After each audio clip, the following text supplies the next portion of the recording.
it strikes me as the new governments, as far as they are constituted or in the process of being constituted, don't promise a fundamental change to what we've had so far. I mean, some parties are stronger, others are weaker, others are out, but there's no overall change in the fundamental nature of the type of coalition.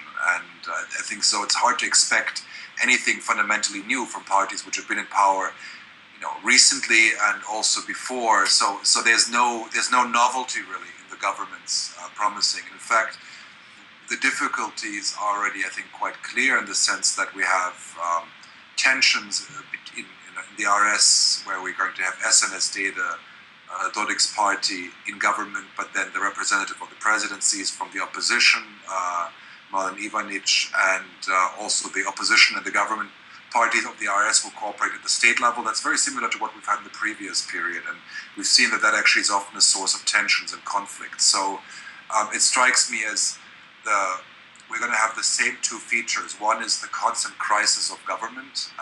Even if the current government might be formed more quickly than last time around, it still seems like there's going to be this frequent crisis emerging, which are partly manufactured to recalibrate the power structure, as well as the kind of the phenomena that everybody's in power somewhere. I think this fundamentally makes it very hard to achieve any change in Bosnia, because if everybody's in power somewhere, nobody's in opposition completely. And that means that everybody can criticize everybody else for what is not happening. And this is, I think, the fundamental structural problem of Bosnian politics, that nobody is really responsible for decisions. And that makes it very easy to always blame somebody else if something doesn't work out.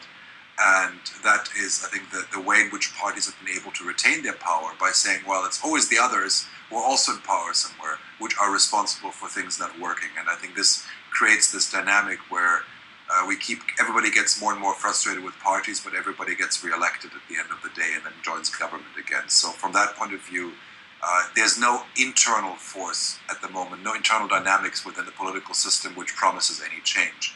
Now, whether there will be a different behavior depends very much on external factors, whether it's the European Union on one side or whether it is citizens of Bosnia and their dissatisfaction on the other. But I don't think that any significant change in terms of reform or otherwise will come from the governments themselves without this external pressure or impetus.